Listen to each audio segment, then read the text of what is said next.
Hey everyone, it's Samantha from Vanilla Mom, and today I am doing our toy rotation video. I don't rotate on much of a schedule. Either weekly or bi-weekly, I'll trade out some of the toys and replace them with toys from our toy stash, which I'll show you guys in a minute. I just kind of want to walk you through her playroom setup. It's pretty much the same thing as when I did a playroom tour, but I have gotten more systematic about how I'm rotating things out. So first off, I usually have a couple of big items out. So we've got the Go-Go Smart Zoo thing there, and then a couple of push cart toys for her to play with as far as big things. The kitchen always stays out, but what I do is I rotate what's in the little baskets there. Sometimes I take away the pots and pans, which are actually just sitting right there now. And then she's been playing with the cookies a ton, but we've got other little things that she can have instead of that. We've got an ice cream scooping set we haven't opened yet, and also like a pie fraction set. Once she gets bored of the cookies, I'll rotate that out. And basically that's my toy rotation philosophy, is rotate in toys as she gets bored with other toys. So for the most part, the toys in here are things that she's engaged with, she's excited about playing with. We always have the bookshelf pretty much full because she loves to read books, just absolutely loves books. And I put the ones that are board books down here that she can't ruin. And then I have some paper books up here. I'm really trying to read at least one of the bigger paper books a day now because she really seems to be into the books a lot. And then I also have a box up here of teethers and random stuff from around the house. So if she gets fussy or teethy, I let her just go into this one. I'll just set this one on the ground. She'll play with that one for quite a while. And then here is her shelf. This is an Expedit shelf, and IKEA's version now is called Kallax or something like that. Kallax. It's the same kind of concept, a cube shelf. And so I try to put just kind of one thing in each cube. And then I have a miscellaneous here. And it always seems to be she'll either keep out some of the teethers or we'll end up with some random spare toys. So I always usually have just a tray for that. I usually always have some sort of building blocks out, also a puzzle and a ball. So she always has kind of the same basic items out, and then I rotate out some of the toys in here. And then these are just like the Ziploc containers. It shows like measurements on the side. They're just great little trays to use. I haven't bought any like dedicated trays for this area. That really keeps her engaged, and we do cleanup twice a day at nap time and then at bedtime. We sing the Barney cleanup song, and she knows to put her toys on the shelf, so she tries to help. Really, it's not organized when she does it, but it gets done. I do have a pack and play down here since now she has free reign of the house. I need something just in case, you know, I need to run to the bathroom or something. I have this just in case, and she uses it to put toys in. So those actually have been in there for quite a while now. So I'm going to go ahead and take you down to the basement and show you guys our toy shelf area. So here is a look at everything. We've got two of these industrial shelves. We just picked these up at Lowe's, and we've got a couple more in the basement that hold all my like small appliances and Christmas, you know, holiday seasonal stuff.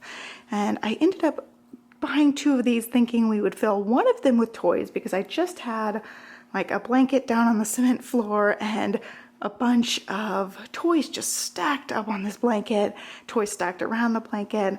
I had no idea how many toys we had. So this is completely, totally extreme. And even, you know, even toy rotating, you don't need this many toys. You could have just a box of toys, a shelf of toys. This is way overkill. We won't be buying very many toys for a long time because a lot of these toys are toys that will grow with Olivia. Some of them aren't things that she can even play with yet because they're smaller pieces. So most of these toys came from grandparents. They came from Christmas time and birthday time. And I picked up quite a few of these secondhand. I use an app called Virage Sale, like with a V. And I picked up quite a few toys like that. I picked toys up on sale or on clearance. While it is a lot, it was not all me.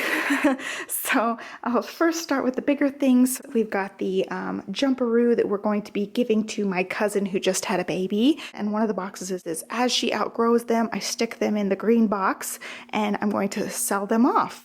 And then over here, we've got our bed and some stuff that I'm giving away to my cousin. And then we've got our sand and water play thing. It's not quite warm enough to pull that out yet, but we're going to be putting that outside as soon as it warms up. And then as far as the shelves, I've got some boxes up here that are actually from the Dollar Tree. And I really love these ones. They had this size and a smaller size like that one. And I actually intend to use these in her big girl playroom. When we switch our furniture back to the living room that is now her playroom, and we make the playroom the front room in our house. It's called a flex room, so it could be an office, a formal dining room, another living room. We're gonna make it into her big girl playroom. I ended up getting a bunch extra of these bins because I ended up liking them on this shelf and using them here.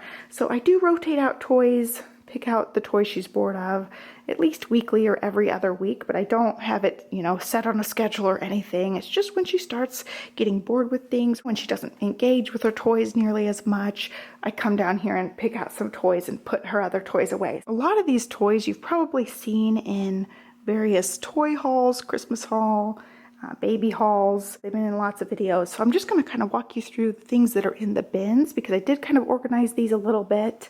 I've got animal stuff in here. I'll take this down a little bit so you can see. So there's just different animal sets in here.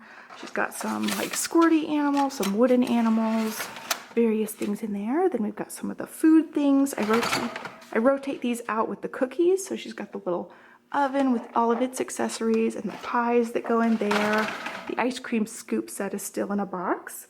Then she's got some transportation type of stuff. So there's some cars, a dump truck, the Melissa and Doug stacking train. It comes with blocks you stack on the train.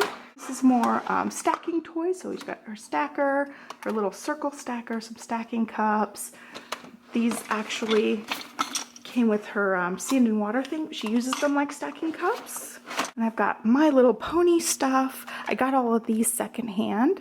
So I've got like a play set in here, the bigger ponies in this box, and then the smaller ponies in this box. So she won't play with these for a while until she stops putting everything in her mouth. Then musical type of stuff in here. And then part of her Go Smart animal stuff is in here. So all the little tracks and stuff will go in there. So what I can do is I could just pull one or two things out of each of these things, or in the case of the tracks, when she's old enough, I'll just pull the whole tracks out. And then on the side here, I've got her stuffed animals in this IKEA thing. And as far as the toys, you've probably seen most of these, aside from the doll stroller. I picked that up secondhand. The Clip Clop Little People Castle, I got that secondhand. More of the My Little Pony play sets. And then I think this one you haven't seen before. It's the Little People Zoo. I really like that one. And then the Little People Princess Castle. I think that's pretty much all I've gotten secondhand that I haven't shown in a vlog or anything. I've got her puzzle stacked here. I've got some art stuff here. We picked up some of the Color Wonder stuff at Target one week. It was on sale, I think half off. And then I've got some of her like electronic stuffed animals in here. She's got two of those, and then balls back in that one, and things that haven't been opened yet are kind of strewn about. And I think that covers everything. So I just try to keep it all up on the shelves and out of the way of the basement because it really was taking up a really large portion of the floor when I just had them all stacked on a blanket.